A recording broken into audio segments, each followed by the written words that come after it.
नमस्कार, आपल्या चॅनलवर तुमचे स्वागत आहे। आज आपण बनवणार आहोत बोंबील रस्सा।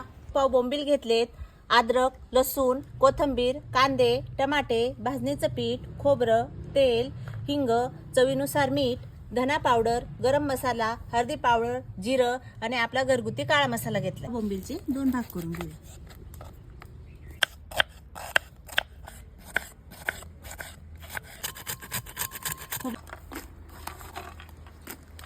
आपण सुरुवातीला खोबरं भाजून घेणार आहोत।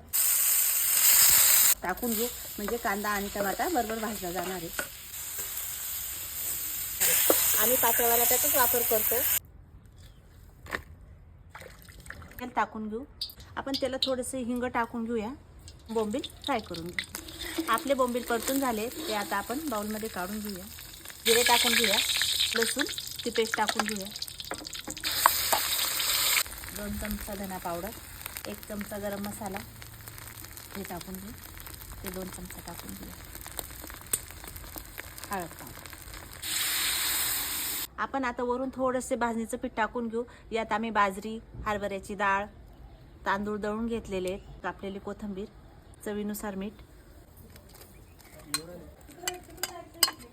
आमच्या चॅनलच्या असेच नवनवीन रेसिपी पाहण्यासाठी आमच्या चॅनलला लाईक करा, शेअर करा, कमेंट करा। धन्यवाद।